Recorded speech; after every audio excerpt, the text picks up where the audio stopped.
आमचे नेते एकनाथ शिंदे साहेब हे कधीही चाटुकरी करणारे नाही आहेत आणि लाचारी पत्करणारे नाही आहेत. स्वाभिमानाने आणि अभिमानाने वागणारे आहेत आणि म्हणूनच करता आज त्यांना संपूर्ण महाराष्ट्र मान सन्मानाने पाहतोय की जो मेहनत करतो तो फळाची अपेक्षा ठेवतो, कोणी का असेना. त्यामध्ये काय दुमत असण्याचं कारण नाही आहे. परंतु जे राज ठाकरे आज जे काय वक्तव्य करतायत हे कालपर्यंत काय बोलत होते, काय उठ दुपारी घे सुपारी, हे जे काय वक्तव्य आहेत हे आपण त्यांच्या तोंडातून आपण पाहिलेलं आहात.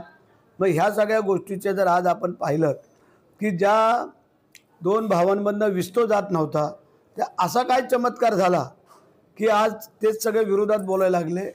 परंतु हेच बोलत होते की बाळासाहेबांच्या बाजूला जे काय बडवे कंपनी आहेत आणि त्याच्यामुळेच हे सगळं घडत गेलं आणि म्हणून तुम्हाला शिवसेना पक्ष सोडावा लागला आणि आज परत तुम्ही त्यांनाच येऊन हातमिळवणी करते. ह्याचा अर्थ केवळ आणि केवळ सत्तेसाठी चालणारी ही लाचारी आहे असं आम्हाला वाटतंय.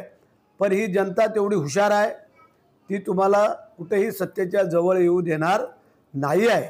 आणि काल परवापर्यंत वेगवेगळ्या पक्षांवरती टीका टिप्पणी करणारे आज महाविकास आघाडीमध्ये राज ठाकरेंना चालू शकतं का, हा पण सवाल आमचा त्यांना आहे. आणि जे आमच्या उपमुख्यमंत्री एकनाथ शिंदे साहेबांना जे काय उपमा देत आहेत चाटुकरीची, तर मला वाटतं ती उपमा त्यांनाच लागू पडते असं म्हणायला काय हरकत नाही आहे. पण हरकत नाही आहे, ते भाऊ आहेत, एकत्र येऊ काही हो.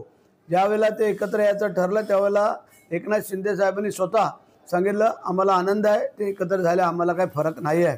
परंतु त्याने असं पण समजू नये की आम्ही एकत्र आल्यानंतर आबाळाला हात लावले किंवा जग जिंकलं असं या राज ठाकरेंनी समजू नये असं आम्हाला वाटतंय.